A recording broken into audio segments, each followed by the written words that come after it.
जिस बंदे के अंदर दो चीजें आ जाती हैं, वो चाहे कितने भी आजमाइशें आ जाए, कितने भी मसाइल आ जाए, कितने भी मुसीबतें आ जाए, वो बंदा साबित कदम रहता है। यानी उसकी जिंदगी से कभी भी अल्लाह की नाफरमानी नहीं हो सकती, उसकी जिंदगी से कभी भी रसूलुल्लाह सल्लल्लाहु अलैहि वसल्लम की शरीयत से हटकर जिंदगी नहीं गुजार सकता।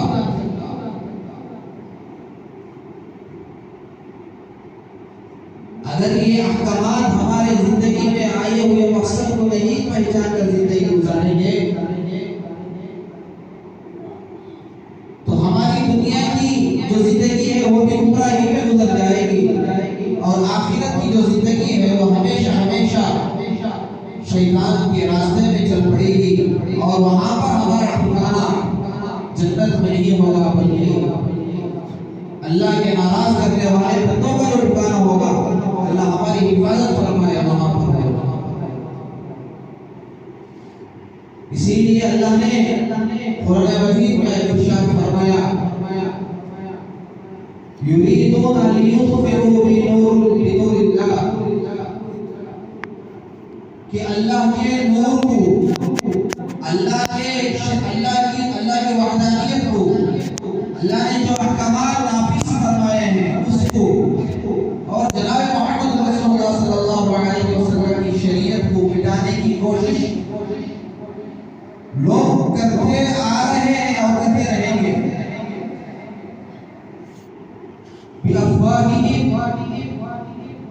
यानी अल्लाह के दीन को, अल्लाह के नबी की शरीयत को मिटाने की कोशिश करेंगे, लेकिन अल्लाह ने फरमाया अल्लाहु मुतिम्मु नूरिही वलौ करिहल काफिरून, अल्लाह अपने नूर को, अपनी शरीयत को, अपने अहकामात को नाफिज करते रहेंगे। कोई मैवाला उस शरीयत को, उस अहकामात को खत्म कर नहीं सकता।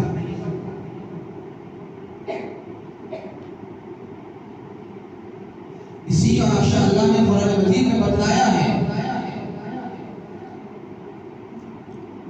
और अल्लाह ने जो ये मदारिस इस्लामिया और कुरान और अहादीस के दर्स होते हैं, कुरान को पढ़ाया जाता है, कुरान को समझाया जाता है, ये दीन के लिए है।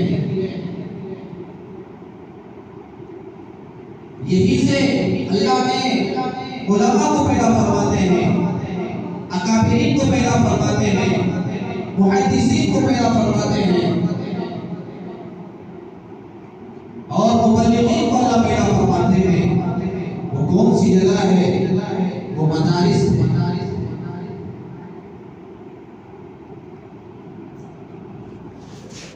आज हम लोगों को मदारिस इस्लामिया का जो अवार है, जो अल्लाह ने इसे सुतून की शक्ल में बनाकर हमारे सामने रखा है, अगर हम इसकी कदर करेंगे तो हमारी जिंदगियों के अंदर, हमारे नस्लों के अंदर दिया है। तारीख उठाकर देखें, जो हिंदुस्तान की जो तारीख है, आज हमारे सामने जो गुज़िश्ता दिन जो गुजरा, जो आजादी के नाम से जाना जाता है, वो आजादी के सिलसिले से किन लोगों का किरदार हुआ? कौन लोग थे जो हिंदुस्तान की आजादी के लिए और हिंदुस्तान की कामयाबी के लिए मेहनतें की, कोशिशें की, अपने जानों को, मालों को अल्लाह के नाम पर कुर्बान किया? वो कहां से पैदा हुई? अल्लाह ने बताया ये वही मदारिस है जहां से हिंदुस्तान की आजादी का और हिंदुस्तान के जो मसाइल थे उसे दूर करने का जो जरिया बना, वो मदारिस के जरिए से बना, उलमा के जरिए से बना, अकाबिरीन के जरिए से बना, और फिक्र करने वालों की फिक्र से बना। अल्लाह ने कुरान मजीद में फरमाया, कुल जाअल हक़ व ज़हक़ल बातिल, हक़ आकर रहेगा, और बातिल चला जाएगा, और बातिल आता ही है जाने के लिए। कुल जाअल हक़ व ज़हक़ल बातिल इन्नल बातिला काना ज़हूक़ा। अल्लाह ने कुरान मजीद में फरमाया जो सही है, जो सही माने में जो दीन है वो गालिब होकर रहेगा। अल्लाह ने जो दुनिया बनाई है वो अल्लाह की वहदानियत के लिए बनाई है। अल्लाह ने जो दुनिया बनाई है वो अल्लाह के पहचान के लिए बनाई है। अल्लाह ने जो दुनिया बनाई है रसूलुल्लाह सल्लल्लाहु अलैहि वसल्लम की शरीयत को लोगों की जिंदगी में उतारने के लिए बनाई है। ये दुनिया का निजाम भी उस वक्त तक चलता रहेगा जब तक इस दुनिया के अंदर अल्लाह का नाम लेने वाला बाकी रहेगा। और उस वक्त ये दुनिया का निजाम पूरा बिगड़ जाएगा और दुनिया खत्म हो जाएगी जिस दिन इस दुनिया में अल्लाह के प्यार खत्म हो जाएगा। तो बताना मकसद ये है कि हक आगे रहेगा और बातिल खत्म हो जाएगा। थोड़ी देर के लिए बातिल की जो खुशियां हैं वो हमें सामने नजर आती रहेंगी और उसे घबराना नहीं है, बल्कि जो बंदे दीन पर साबित कदम रहेंगे और इस्तिकामत के साथ रहेंगे और अल्लाह के अहकाम उनकी जिंदगी में रहेंगे, उनकी जिंदगी में रसूलुल्लाह सल्लल्लाहु अलैहि वसल्लम की शरीयत रहेगी, अल्लाह उनको साबित कदम अता फरमाएगा। और आगे फरमाया कुल जाअल हक़ व ज़हक़ल बातिल इन्नल बातिला काना ज़हूक़ा। और बातिल जो आता है और जो नाहक जो आता है वो जाने के लिए आता है, बातिल लेने के लिए नहीं आता है।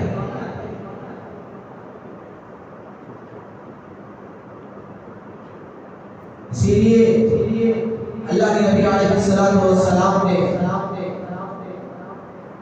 अपनी हदीस मुबारका में फरमाया अल उलमा वरसतुल अंबिया। उलमा जो है अंबिया के वारिस है। यही उलमा थे जिन्होंने हिंदुस्तान की आजादी के लिए अपने जानों को, अपने मालों को, अपनी सलाहियतों को लगाया। आज हम लोगों के दरमियान में तारीख का इल्म ना होने की वजह से हम सिर्फ अपने आप को हिंदुस्तान कहने वाले हैं, मुसलमान कहने वाले हैं, लेकिन मुसलमान की तारीख से भी हम वाकिफ नहीं हैं और हिंदुस्तान की तारीख से भी वाकिफ नहीं हैं। हमें चाहिए कि हम मुसलमानों की तारीख को उठाकर पढ़ें, हमारे अकाबिरीन की तारीख को उठाकर पढ़ें, हमारे उलमा की तारीख को उठाकर पढ़ें। सबसे पहली तारीख अल्लाह के नबी अलैहिस्सलातु वस्सलाम की सीरत को पढ़ें, सहाबा की सीरत को पढ़ें, औलिया की सीरत को पढ़ें, अकाबिरीन की सीरत को पढ़ें। पता चलेगा कि मुसलमान की कुर्बानियां क्या हैं, मुसलमान किस लिए इस दुनिया में आया है। आज तारीख की नावाकिफियत की वजह से हम आज सिर्फ नाम के मुसलमान हैं, काम के मुसलमान नहीं हैं।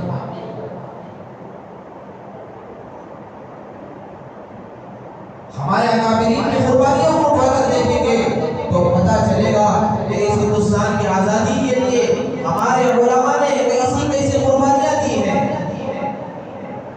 आज मेरा मौजू इसलिए मैंने आज ये इंतखाब फरमाया है ताकि हमारे लोगों के अंदर शुऊर पैदा हो, हमारे नौजवानों के अंदर तारीख का इल्म मालूम हो, हमारे नौजवान बच्चों को तारीख पढ़ने का शौक और जज्बा पैदा हो। ये हिंदुस्तान की आजादी के लिए हमारी कुर्बानियां कितनी लगी हैं। टीपू सुल्तान शहीद रहमतुल्लाह अलैह के बारे में आता है 1799 में टीपू सुल्तान शहीद रहमतुल्लाह अलैह का जब इंतकाल हुआ, जब शहीद कर दिया गया, उसी वक्त अंग्रेजों को उस वक्त से डर था जबकि मुसलमानों की हुक्मरानी 900 साल तक की, 900 साल मुसलमानों ने हुक्मरानी की, बर्रे समेत मुसलमानों ने हुक्मरानी की। जब टीपू सुल्तान शहीद रहमतुल्लाह अलैह का इंतकाल हुआ तो अंग्रेजों ने कहा कि अब हमारे से कोई हिंदुस्तान को आजाद नहीं कर सकता। ये था टीपू सुल्तान शहीद रहमतुल्लाह अलैह का खौफ और उनका रोब और उनका दबदबा। वजह क्या थी? टीपू सुल्तान शहीद रहमतुल्लाह अलैह की जो वालिदा थी, जब छोटे से बच्चे थे टीपू सुल्तान शहीद रहमतुल्लाह अलैह, उस वक्त उनकी वालिदा बावजू होकर टीपू सुल्तान शहीद रहमतुल्लाह अलैह को दूध पिलाया करती थी।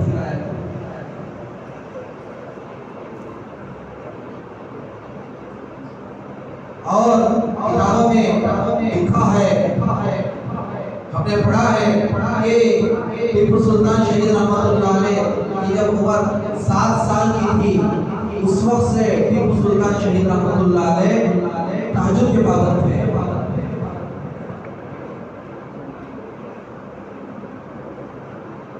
तब जाकर अल्लाह ने टीपू सुल्तान शहीद रहमतुल्लाह अलैह से अल्लाह ने काम किया।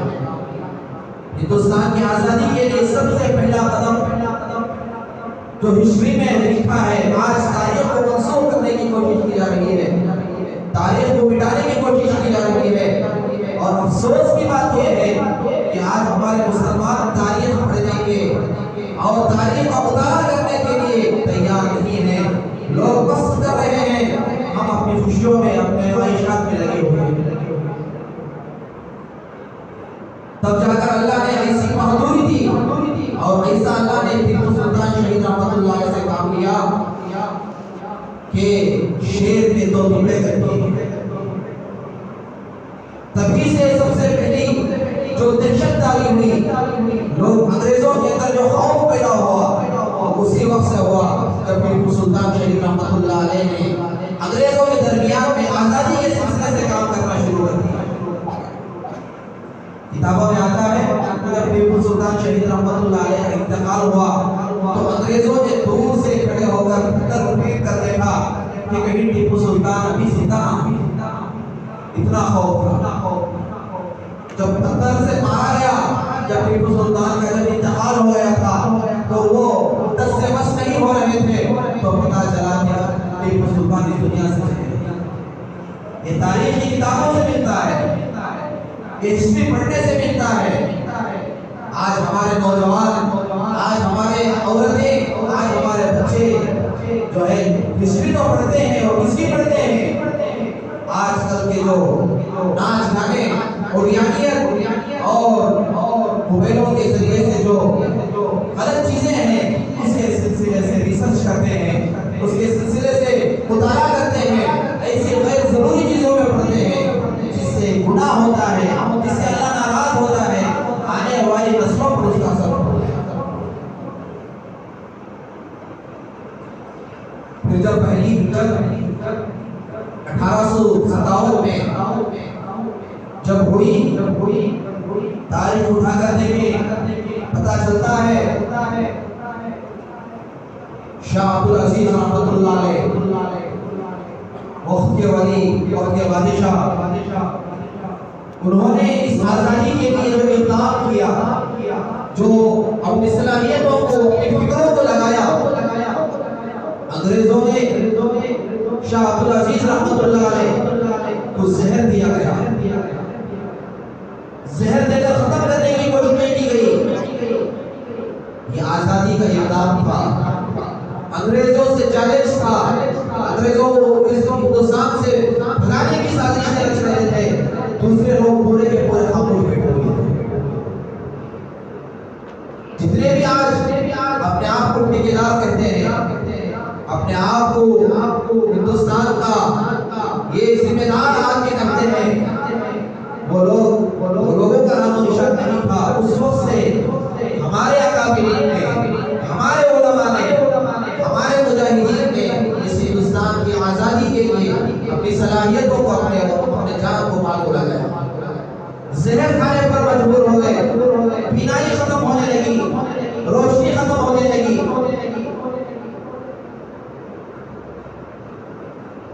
फिर देखा कि अब मेरी आखिरी जिंदगी है, दुनिया से जाने वाला हूँ, अब मुझे खामोश बैठना नहीं है। अगर मैं ऐसे ही बैठूंगा तो अंग्रेज इस पर हावी हो जाएंगे। फिर उन्होंने फिक्र की, अहमद शहीद रहमतुल्लाह अलैह को पैदा फरमाया, मुजाहिदों को पैदा फरमाया और इन लोगों ने पूरे लोगों की ज़हनसाजी की। हम चुप नहीं बैठेंगे, हम फिक्र करेंगे और हमारे हिंदुस्तान को अंग्रेजों से आजाद करेंगे। फिर देखा कि अंग्रेज का अंग्रेजों की जो कुव्वत है वो गालिब आ रही है।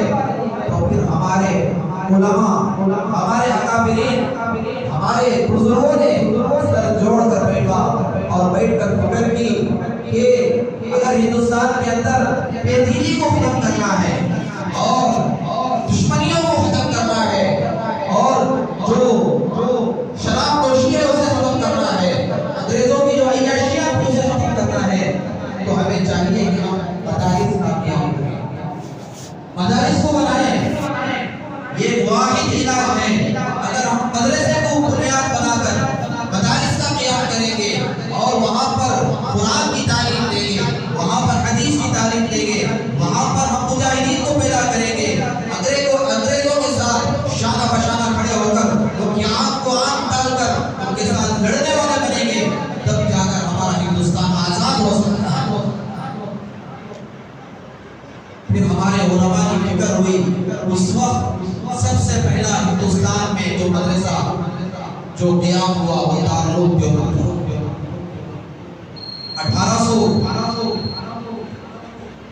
1866 में दारुल का बुनियाद हुआ, संग बुनियाद हुआ।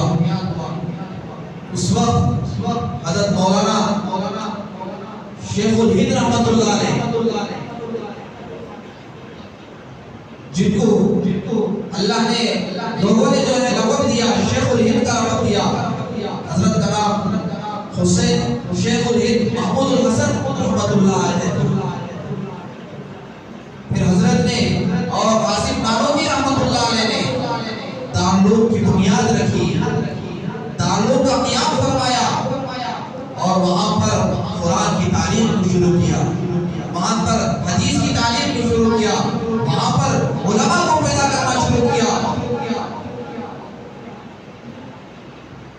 फिर जब आगे दूसरी जंग हुई, उस वक्त जो है शामली के मैदान में उलमा को इतनी कुर्बानी देना पड़ी, इतनी कुर्बानी देनी पड़ी कि वहाँ पर शामली के मैदान में उलमा के जिस्म को सर से खत्म कर दिया गया, सर खत्म कर दिया गया जिस्मों से। और वहाँ की जो दरख्त थे, वहाँ की जो टहनियाँ थी, ये दरख्त की कई टहनियाँ होती हैं, उन टहनियों पर हमारे उलमा की गर्दनें थी, उलमा की गर्दनों को लटकाया गया था और ताबूत जो है नदियों में जैसा कि पानी जिस तरीके से बहता है उस तरीके से बह रहा था। तारीख शाहिद है क्या कुर्बानी दी होगी। वो कौन थे? वो उलमा थे। वो उलमा को किसने पैदा फरमाया? उलमा को मदारिस ने पैदा फरमाया। आज जो हमारे सामने ये जो मासूम नौजवान बच्चे जो बैठे हुए हैं, ये भी वारिसीन अंबिया हैं। ऐसे मदारिस को हमें चाहिए कि हम तक़वियत बख्शें, हम इसे आगे बढ़ाने की कोशिश करें और यही वो बच्चे हैं जो आगे जाकर कौम की मिल्लत की रहनुमाई करेंगे और उम्मत पर जो भी तकाज़ा आएगा और जो भी मसाइल आएंगे यही बच्चे होंगे जो आगे जाकर खड़े होंगे। शामली के मैदान में उलमा की गर्दनों को लटकाया गया और तारीख शाहिद है माल्टा की जेल, काला पानी, जहां पर काला पानी होता है वहां पर जेल के सलाखों के अंदर हमारे उलमा को जेल के अंदर डाला गया।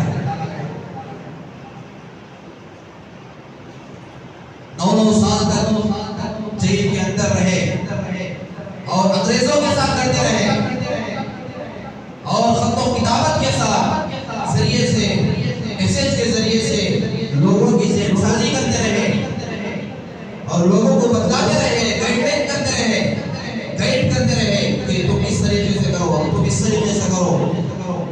वो मेहनतें होती रही। हज़रत हुसैन अहमद मदनी रहमतुल्लाह अलैह ने 9 साल तक जेल की सलाखों अशरफ अली थानवी रहमतुल्लाह अलैह की कुर्बानी थी, हज़रत मौलाना किफायतुल्लाह साहब रहमतुल्लाह अलैह की कुर्बानी थी, और जो सेकुलर थे गांधी जी और मुख्तलिफ जो लोग थे सब मिलकर इस हिंदुस्तान की आजादी में हिस्सा लिए। मेरे अजीज दोस्तों बुजुर्गों, बताना मकसद ये है कि आज हमारे लोग तारीख से नावाकिफ हैं, आज हमारे नौजवान तारीख से नावाकिफ हैं और मदारिस की अहमियत लोगों के दिलों से खत्म हो रही है।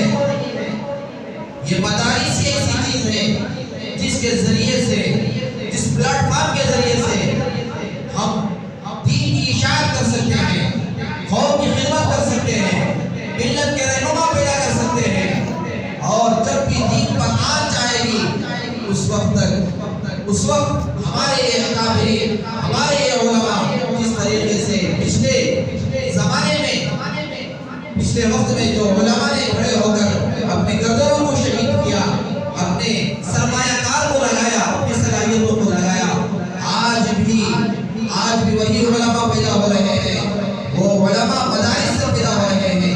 अंग्रेजों की चाल ये भी थी कि हिंदुस्तान में अगर हिंदुस्तान में मुसलमानों को खत्म करना है और लोगों को यहाँ से भगाना है तो सबसे पहला टारगेट ये है कि मदारिस को खत्म कर दिया जाए। उनको पता था कि अगर मदरसे हैं, उलमा हैं और दीन के फिक्रमंद हैं, दीन के नौजवान जो जज्बा रखने वाले हैं, जब तक रहेंगे उस वक्त तक हम कुछ नहीं कर सकते।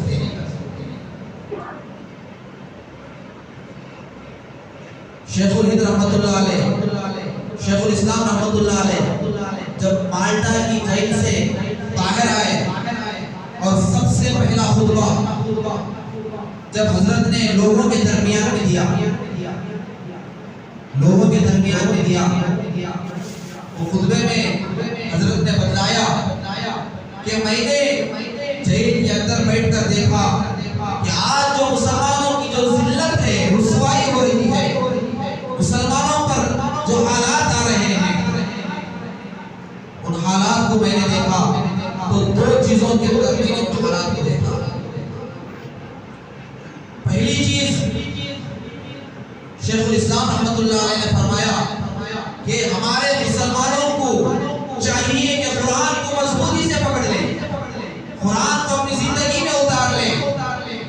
मैंने देखा है कि मुसलमानों के ऊपर जो हालात और जुल्म सितम और बर्बरियत आ रही है वो कुरान से दूर होने की वजह से है। और आगे फरमाया, दूसरी बात मैंने ये महसूस किया जेल के अंदर कि मुसलमानों के अंदर इत्तेहाद खत्म हो चुका है, मुसलमानों के अंदर इत्तेफाक खत्म हो चुका है। और हजरत ने बचने से कहा कि आज से मैं 2 चीजों पर मौत के आखिरी सांस तक मेहनत करना होगा। हजरत ने जब ये इरादा किया, ये अज़्म मुसम्मम किया, तो उनकी जिंदगी को बाद में देखा लोगों ने तो 2 चीजें उनके जिंदगी में थी, ये कुरान की इशाअत थी और दूसरा लोगों के अंदर इत्तेहाद और इत्तेफाक की बात थी। जब मुसलमानों के अंदर ये 2 चीजें आ जाएगी मेरे अजीज दोस्तों बुजुर्गों, अल्लाह का कुरान जिंदगी में आ जाएगा और शरीयत मुतहरा जिंदगी में आ जाएगी और हमारे मुसलमानों के अंदर इत्तेहाद और इत्तेफाक आ जाएगा, समझ जाओ हमारी कामयाबी है। अगर हमारी जिंदगी में नहीं है और अल्लाह के अहकामात नहीं है और हमारे अंदर शरीयत मुतहरा नहीं है और हमारे अकाबिरीन की, हमारे अस्लाफ की जिंदगियों को हम नहीं पढ़ेंगे, कुरान को नहीं समझेंगे, शरीयत को नहीं समझेंगे, तो हालात आते रहेंगे, मुसलमानों पर परेशानी आती रहेगी।